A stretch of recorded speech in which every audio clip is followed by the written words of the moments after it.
तो स्वागत है फ्रेंड्स। यहाँ पे हम यूजीसी नेट पेपर फर्स्ट के तहत हायर एजुकेशन से रिलेटेड क्वेश्चन को सॉल्व कर रहे हैं। तो देखिए यहाँ पे जैसे क्वेश्चन है, निम्नलिखित में से किस श्रेणी के महाविद्यालयों का प्राथमिक उद्देश्य व्यापक पैमाने पर कार्य हेतु तैयार जनशक्ति का निर्माण करना होता है? Creating the man power on a large scale. Autonomous college का, स्वायत्त महाविद्यालय का, या कम्युनिटी कॉलेज सामुदायिक महाविद्यालय का, या एग्रीकल्चर कॉलेज कृषि महाविद्यालय का, या टेक्निकल कॉलेज तकनीकी महाविद्यालय का? तो कौन सा है जो जनशक्ति तैयार करना चाहता है? वो कम्युनिटी कॉलेज है। एक जो सामुदायिक कॉलेज भारत की उच्च शिक्षा प्रणाली के तहत ऐसी संस्था होती है जिसका उद्देश्य स्थानीय समुदायों के छात्रों को नौकरी उन्मुख शिक्षा देना। समुदाय महाविद्यालयों का प्राथमिक उद्देश्य व्यापक पैमाने पर कार्य हेतु तैयार जनशक्ति का निर्माण करना होता है। दूसरा क्वेश्चन कह रहा है कि राष्ट्रीय उच्चतर शिक्षा अभियान रूसा जो एक केंद्रीय प्रायोजित योजना है और जिसका उद्देश्य पात्र राज्य उच्चतर शैक्षणिक संस्थाओं को सामरिक वित्त पोषण करना है, उसका शुभारंभ कब किया गया? 2010, 12, 11, 13। तो ये रूसा का जो है कब किया गया? 2013 में। देखिए रूसा का शुभारंभ 2013 में किया गया। यह एक केंद्रीय प्रायोजित योजना जिसका उद्देश्य पात्र राज्य उच्चतर शैक्षिक संस्थाओं को सामरिक वित्त पोषण प्रदान करना। वित्त पोषण में केंद्र और संबंधित राज्य सरकार का जो योगदान है सामान्य वर्ग के राज्यों के लिए वो 65:35 में है और विशेष वर्ग के लिए 90:10 में है। उच्चतर शिक्षा में सकल नामांकन ग्रॉस एनरोलमेंट रेशियो उच्चतर शिक्षा में कुल उम्र निरपेक्ष नामांकन प्रदत्त स्कूल वर्ष में पात्र अधिकाधिक जनसंख्या के प्रतिशत के रूप में अभिव्यक्त होता है। इस संबंध में देखें तो निम्नलिखित में से कौन सा आयु समूह पात्र आधिकारिक जनसंख्या को दर्शाता है? तो यह 18 से 23। भारत के संविधान के निम्नलिखित में से किस प्रविष्टि में हायर एजुकेशन इंस्टीट्यूट अथवा अनुसंधान संस्थाओं अथवा वैज्ञानिक और तकनीकी संस्थाओं के समन्वय और निर्धारण का उल्लेख है? तो ये किसमें है? 66, एंट्री नंबर 66। भारत के संविधान की 7वीं अनुसूची की संघ सूची में प्रविष्टि जो 66 है उसमें उच्च शिक्षण संस्थाओं अथवा अनुसंधान संस्थाओं अथवा वैज्ञानिक और तकनीकी संख्याओं में मानकों के समन्वय और निर्धारण का उल्लेख है। भारत में उच्च शिक्षा तक पहुंच के लिए प्रमुख बाधा क्या है?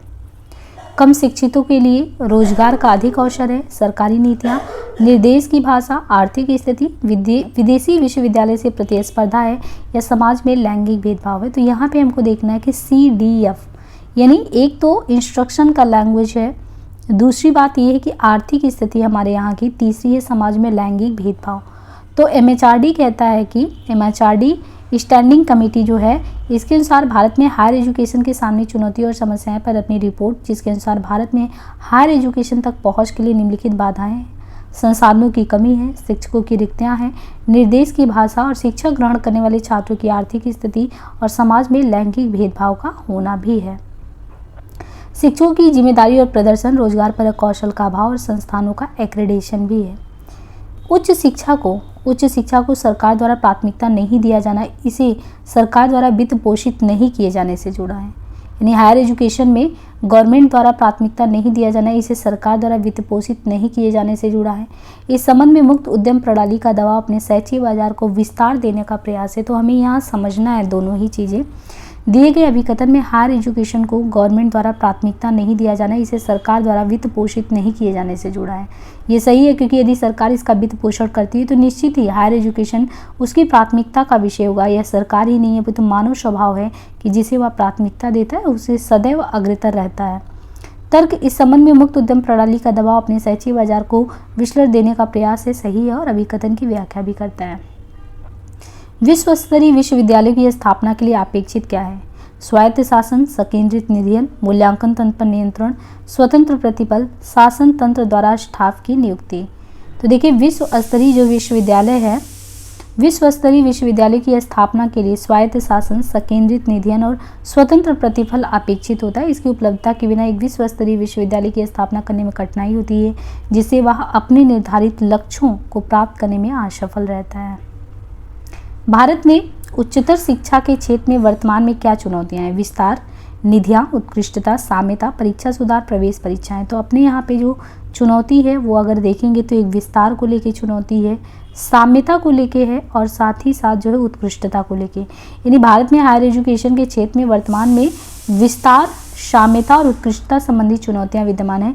साथ ही हायर एजुकेशन में स्वायत्तता, एकरूपता और गुणवत्ता से संबंधित भी चुनौती है। MHRD स्टैंडिंग कमेटी अध्यक्ष डॉक्टर सत्यनारायण जाटिया ने 8 फरवरी 17 को भारत में हायर एजुकेशन के सामने चुनौतियां और समस्याएं विषय पर अपनी रिपोर्ट दी। इनके प्रमुख निष्कर्ष और सुझाव निम्नलिखित हैं, जैसे संसाधनों की कमी, शिक्षकों की रिक्तियां, शिक्षकों की जिम्मेदारी और प्रदर्शन, रोजगार परक कौशल का अभाव, संसाधनों का एक्रेडिटेशन।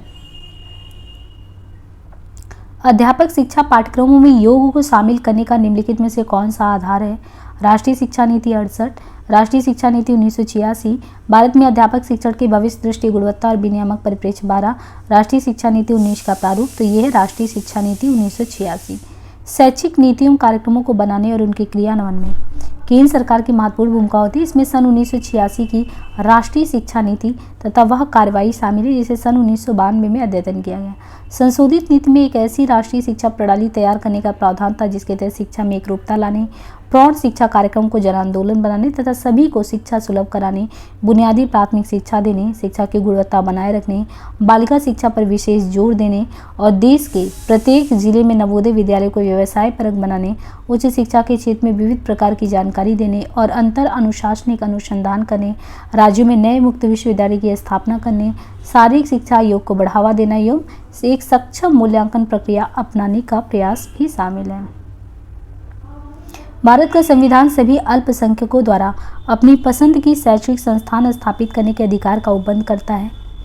अनुच्छेद 30(1) के तहत यानी क्लॉज 1 के तहत, 33 के तहत या अनुच्छेद 29 के तहत या 16 क्लॉज 2 के तहत। तो यहाँ पे देखें, भारत का संविधान सभी अल्पसंख्यकों द्वारा अपनी पसंद की शैक्षणिक संस्थान स्थापित करने का अधिकार का उपबंध क्लॉज 31 में करता है। अनुच्छेद 29 जो है ये संस्कृति और शिक्षा संबंधी अधिकार के तहत अल्पसंख्यक वर्गों के हितों का संरक्षण करता है। इसके अनुसार किसी भी नागरिक को राज्य द्वारा बनाए गए किसी भी शैक्षणिक संस्थान में प्रवेश से वंचित नहीं किया जा सकता। आर्टिकल 29 क्लॉज 2 कहता है कि कोई भी शिक्षण संस्थान जो कि सरकार द्वारा संचालित हो अथवा राजकोष से सहायता प्राप्त हो किसी भी व्यक्ति को केवल धर्म, वंश, जाति या भाषा के आधार पर दाखिला यानी प्रवेश लेने से रोक नहीं सकता। आमतौर पर भारत में केंद्रीय विश्वविद्यालयों का विजिटर कौन होता है? भारत का प्रधानमंत्री, मानव संसाधन विकास मंत्री या भारत का राष्ट्रपति? तो ये है भारत का राष्ट्रपति। आमतौर पर भारत में केंद्रीय विश्वविद्यालयों का विजिटर जो है भारत का राष्ट्रपति होता है और राज्यों के विश्वविद्यालयों के विजिटर उस राज्य के राज्यपाल महोदय होते हैं। इन्हीं विजिटरों की ही संस्तुति पर विश्वविद्यालय में कुलपति और प्रति कुलपति की नियुक्ति होती है। भारतीय संसद में किसे अपना विचार रखने की अनुमति दी जा सकती है? तो ये है भारत के महाधिवक्ता। भारतीय संसद में भारत का महाधिवक्ता जो है वो अपना विचार रखने की अनुमति होती है, लेकिन उसके पास मतदान का अधिकार नहीं होता। राष्ट्रपति और उपराष्ट्रपति के चुनाव से संबंधित विवादों का निपटारा किया जाता है, तो वो कैसे? भारत के सुप्रीम कोर्ट द्वारा। राष्ट्रपति और उपराष्ट्रपति के चुनाव से संबंधित सभी विवादों की जो जांच व फैसले ये सुप्रीम कोर्ट में होते तथा उसका फैसला ही अंतिम होता है। राष्ट्रपति के चुनाव को इस आधार पर चुनौती नहीं दे सकते कि निर्वाचक मंडल अपूर्ण है या निर्वाचक मंडल का कोई सदस्य जो है उसका पद ही खाली है, ऐसा कुछ नहीं कर सकते। सूची 1-2 से सुमेलित करना, 1 को 2 से, यानी पहला क्वेश्चन है कि संसद, C&AG, CAG, वित्त मंत्रालय, व्ययकारी विभाग। तो हमें क्रमशः इन्हें मिलाना है। तो संसद जो है संबंधित है बजट के निष्पादन से, C&AG यानी कैग जो है व्यय की वैधता से, वित्त मंत्रालय बजट के अधिनियम से, व्ययकारी विभाग बजट के निरूपण से। सूचना देने और प्राप्त करने का अधिकार की गारंटी भारत के संविधान की किस धारा में है? तो ये है 19(2) क्लॉज A। सूचना का अधिकार अर्थात राइट टू इंफॉर्मेशन का मतलब सूचना पाने का अधिकार। जो सूचना का अधिकार कानून लागू करने वाला राष्ट्र अपने नागरिकों को प्रदान करते हैं। सूचना के अधिकार द्वारा राष्ट्र अपने नागरिकों को अपनी कार्य और शासन प्रणाली को सार्वजनिक करता है। सूचना के अधिकार के प्रति कुछ सजगता वर्ष 1975 की शुरुआत में उत्तर प्रदेश सरकार बनाम राज नारायण से हुई मामले की सुनवाई सुप्रीम कोर्ट में हुई, जिसमें न्यायालय ने अपने आदेश में लोक प्राधिकारी द्वारा सार्वजनिक कार्यों का ब्यौरा जनता को प्रदान करने की व्यवस्था किया। इस निर्णय ने नागरिकों को भारतीय संविधान के अनुच्छेद 19 क्लॉज 2A के तहत अभिव्यक्ति की स्वतंत्रता का दायरा बढ़ाकर सूचना के अधिकार को शामिल कर दिया है। निम्नलिखित में से कौन सा अभिमत सही नहीं है? शिक्षा भारत के संविधान की 7वीं अनुसूची की समवर्ती सूची का विषय है। UGC एक सांविधिक निकाय है। एकस्व अधिकार आविष्कार, अविकल्प प्रालिप्यकार और ट्रेडमार्क समवर्ती सूची में है। समाज विज्ञान में शोध से संबंधित भारतीय सामाजिक विज्ञान शोध परिषद एक सांविधिक निकाय है। तो यहाँ में देखना है कि B और D दोनों संवैधानिक नहीं है बल्कि संवैधानिक निकाय। UGC को संसद द्वारा पारित विधेयक के द्वारा सन 56 में स्थापित किया गया था, जबकि भारतीय सामाजिक विज्ञान शोध परिषद की स्थापना 1969 में की गई। संविधान का कौन सा अनुच्छेद नागा परंपराओं और सामाजिक प्रथाओं को संसद के किसी भी अधिनियम से रक्षोपाय प्रदान करता है? तो ये 371A। भारतीय संविधान के भाग 21 के अनुच्छेद 370A में नागालैंड राज्य के संबंध में विशेष उपबंध किया गया है। निम्नलिखित में से कौन सा सुशासन का उपकरण नहीं है? सूचना का अधिकार, नागरिक अधिकार पत्र, सामाजिक अंकेक्षण, न्यायिक सक्रियता। तो ये न्यायिक सक्रियता नहीं है। सूचना का अधिकार, नागरिक अधिकार पत्र तथा सामाजिक अंकेक्षण ये सुशासन के उपकरण टूल्स ऑफ गुड्स हैं। न्यायिक सक्रियता से मतलब न्यायपालिका द्वारा राज्य के अन्य अंगों को जनता के प्रति जो कर्तव्य संविधान ने सौंपे हैं उन्हें करने के लिए बाध्य करने से। न्यायिक सक्रियता न्यायिक पुनरावलोकन की शक्ति से उद्भूत हुई है। सामाजिक अंकेक्षण, सामाजिक लेखा या सामाजिक अंकेक्षण किसी भी कार्यक्रम अथवा क्रिया जिसका संबंध प्रत्यक्ष अथवा परोक्ष रूप से समाज से होता है कि सामाजिक निष्पत्ति के मूल्यांकन से जुड़ा है। इसका प्रयोग किसी कार्य के प्राथमिक स्तर अर्थात उद्भव से लेकर क्रियान्वयन एवं उस क्रियान्वयन के दीर्घ काल तक के प्रभाव की स्वतंत्र व निष्पक्ष जांच और उस जांच में परिलक्षित कमियों में सुधार का परीक्षण औचित्यता के साथ किया जाता है ताकि समाज के हित में हर स्तर तक विकास हो सके। समांतर सामाजिक लेख में इस बात का लेखा जोखा किया जाता है कि किसी संस्था के आर्थिक क्रियाकलापों का समाज एवं पर्यावरण पर क्या और कितना असर हुआ। प्रायः सामाजिक लेखा की बात किसी व्यापारिक या औद्योगिक प्रतिष्ठान के संदर्भ में की जाती है। सामाजिक लेखा परंपरागत लेखा से कई अर्थों में अलग है। परंपरागत लेखा में समाज और संस्था के परस्पर संबंधों में आदान प्रदान को बहुत कम महत्व दिया जाता है। भारत के संविधान के किस भाग को प्रशासकों की आचरण संहिता माना जाता है? यानी प्रशासक का आचरण संहिता है भाग 1, भाग 3, भाग 2, भाग 4। तो कौन सा ऐसा है? तो देखिए, भारत के संविधान का भाग जो 4 है, भाग 4 को प्रशासकों की आचरण संहिता माना जाता है और नीति निर्देशक तत्वों में वे उद्देश्य एवं लक्ष्य निहित हैं जिनका पालन करना राज्य का कर्तव्य है। नीति निर्देशक सिद्धांतों में कुछ आर्थिक और सामाजिक लक्ष्यों को भी निहित किया गया है जिनका पालन करना अभीष्ट है। राज्य का यह कर्तव्य है कि वह जनता के हित और आर्थिक लोकतंत्र की स्थापना के लिए इनको यथाशक्ति क्रियान्वित करने का प्रयास करें। भारत के संविधान के अनुच्छेद 120 के अनुसार संसद की कार्रवाई का संचालन होता है तो वो हिंदी और अंग्रेजी दोनों में होता है।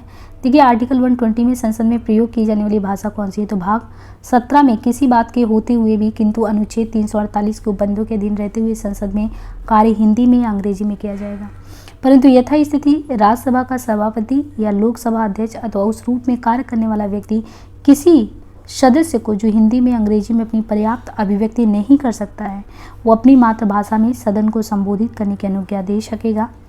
दूसरा है कि जब तक संसद विधि द्वारा अन्यथा उपबंध ना करे तब तक इस संविधान के प्रारंभ के 15 वर्ष की अवधि की समाप्ति के बाद भी यह अनुच्छेद ऐसे प्रभावी होगा मानो या अंग्रेजी में शब्दों का उसमें से लोप कर दिया गया हो। भारत की संसद जो है किन चीज़ों से मिलकर बनी है? तो भारत की संसद बनी है लोकसभा, राज्यसभा और राष्ट्रपति से मिलकर। भारतीय संविधान का भाग जो 5 है, अध्याय 2, उसमें अनुच्छेद 79 में ये कहा गया कि संसद का गठन राष्ट्रपति, लोकसभा तथा राज्यसभा से मिलकर होगा। संविधान के 5वें भाग के तहत अनुच्छेद 79 से 122 में संसद के गठन, संरचना, अवधि, अधिकारी, प्रक्रिया, विशेष अधिकार व शक्ति आदि के बारे में वर्णित है। संविधान के अनुसार भारत की संसद के 3 अंग हैं, राष्ट्रपति, लोकसभा और राज्यसभा। 1954 में राज्य परिषद एवं जनता का सदन के स्थान पर क्रमशः राज्यसभा और लोकसभा शब्द को अपनाया गया। सूची 1 को 2 से सुमेलित करना है। संविधान का अनुच्छेद 280, 324, 323, 315 तो हमें क्रमशः मिलाना है। 280 संघीय स्तर पर वित्त आयोग, अनुच्छेद 324 भारत का निर्वाचन आयोग, अनुच्छेद 323 प्रशासनिक न्यायाधिकरण और 315 ये संघ लोक सेवा आयोग। निम्न में से कौन सा एक कथन सही नहीं है? इनमें से भारत में संसद सर्वोपरि है, भारत के सर्वोच्च न्यायालय को न्यायिक जांच का अधिकार है, केंद्र तथा राज्य में शक्ति का बंटवारा है, राष्ट्रपति को सलाह देने के लिए मंत्रिपरिषद। तो ये होगा भारत में संसद ही सर्वोपरि है। भारत में संसद सर्वोपरि होने के बजाय भारतीय जनता सर्वोपरि है क्योंकि भारतीय संविधान की शुरुआत ही हम भारत के लोक वाक्य से होती है जिसके हितों की रक्षा के लिए ही संसद एवं न्यायपालिका का गठन किया गया है। निम्न में से कौन सा कथन भारतीय लोकतंत्र के गणतांत्रिक स्वरूप को इनमें से दर्शाता है? तो वो है चयनित राष्ट्रपति तथा सीधे या परोक्ष रूप से चयनित संसद। राष्ट्रपति के चयनित होने तथा सीधे या परोक्ष रूप से चयनित संसद भारतीय लोकतंत्र के गणतांत्रिक स्वरूप को दर्शाता है। एक लोकतांत्रिक राज्य व्यवस्था को 2 भागों में बांटा जा सकता है, राजशाही और गणतंत्र। राजशाही व्यवस्था में राज्य का प्रमुख आमतौर पर राजा या रानी उत्तराधिकारिता के माध्यम से पद पर आसीन होता है जैसे कि ब्रिटेन में। वही गणतंत्र में राज्य का प्रमुख हमेशा प्रत्यक्ष अथवा अप्रत्यक्ष रूप से एक निश्चित समय के लिए चुनकर आता है जैसे अमेरिका तथा भारत। गणतंत्र के अर्थ में 2 और बातें भी हैं। पहली यह कि राजनीतिक संप्रभुता किसी एक व्यक्ति जैसे राजा के हाथ में होने के बजाय लोगों के हाथ में होती है और दूसरी किसी भी विशेषाधिकार प्राप्त वर्ग की अनुपस्थिति। राज्यपाल द्वारा नियुक्त निम्न में से किसको केवल राष्ट्रपति द्वारा हटाया जा सकता है? तो कौन है? राजकीय लोक सेवा आयोग का सदस्य। राजकीय लोक सेवा आयोग सदस्य राष्ट्रपति द्वारा हटाया जा सकता है, जिसका उल्लेख भारतीय संविधान के भाग 14 के अध्याय 2 में अनुच्छेद 317 में किया गया है। निम्न में से कौन सी संवैधानिक संस्था नहीं है? निर्वाचन आयोग, वित्त आयोग, योजना आयोग, संघ लोक सेवा आयोग। तो कौन सी इसमें नहीं है? योजना आयोग। भारतीय निर्वाचन आयोग जो है एक स्वायत्त और अर्ध न्यायिक संस्थान है, जिसका गठन भारत में स्वतंत्र एवं निष्पक्ष रूप से भारत के प्रतिनिधिक संस्थानों में प्रतिनिधि चुनने के लिए हुआ है। भारतीय चुनाव आयोग की स्थापना 25 जनवरी 1950 को हुआ। आर्टिकल 324 में निर्वाचनों के अधीक्षण, निर्देशन और नियंत्रण का निर्वाचन आयोग में ही निहित है और एक संवैधानिक संस्था है। वित्त आयोग के बारे में बात करें तो भारतीय संविधान के भाग 12 के अध्याय 1 के तहत अनुच्छेद 280-81 में केंद्रीय वित्त आयोग के बारे में उपलब्ध है। वित्त आयोग एक संवैधानिक संस्था है। संघ लोक सेवा आयोग के बारे में बात करें, यूपीएससी क्या है? तो संवैधानिक निकाय है जो भारत सरकार के लोक सेवा के पदाधिकारियों की नियुक्ति के लिए परीक्षाओं का संचालन करती है और संविधान का अनुच्छेद जो 3 से 15 से 323 में एक संघीय लोक सेवा आयोग और राज्यों के लिए राज्य लोक सेवा आयोग के गठन का भी प्रावधान है। रही बात योजना आयोग की, ये 15 मार्च 1950 में प्रधानमंत्री नेहरू द्वारा किया गया। अब इसके स्थान पर नीति आयोग की स्थापना कर दी गई है। भारत में अधिकतर विश्वविद्यालयों का वित्त पोषण इनमें से कौन करता है? यूजीसी द्वारा किया जाता है। यूजीसी यूनिवर्सिटी ग्रांट कमीशन जो है 28 दिसंबर 1953 को जो है यह अस्तित्व में आता है तथा संसद को एक अधिनियम के द्वारा 1956 में इसे एक वैधानिक निकाय बना दिया जाता है। तो 53 में अस्तित्व में आता है, 56 में इसको वैधानिकता दी जाती है।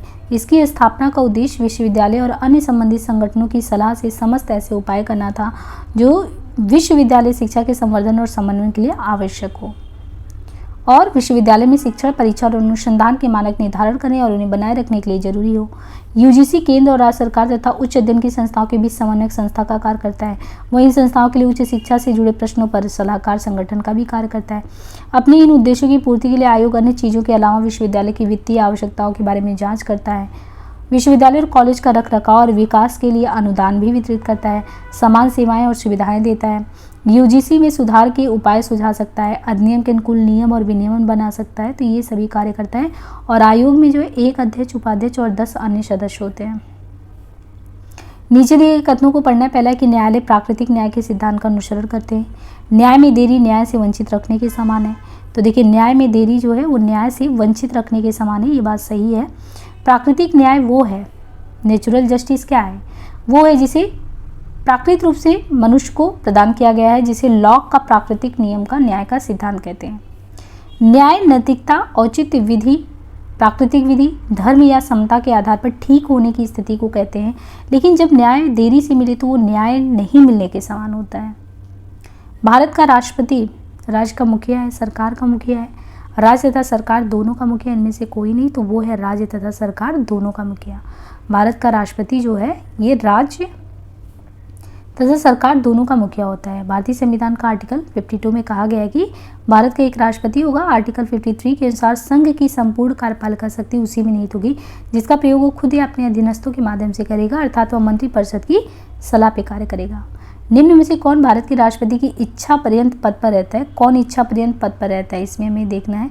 तो राज्य का राज्यपाल जो है ये भारत के राष्ट्रपति की इच्छा पर्यंत पद पर रहता है। राज्यपाल ना तो जनता के द्वारा सीधे चुने जाते हैं और ना ही अप्रत्यक्ष रूप से राष्ट्रपति की तरह संवैधानिक प्रक्रिया के तहत उसका चुनाव करते हैं।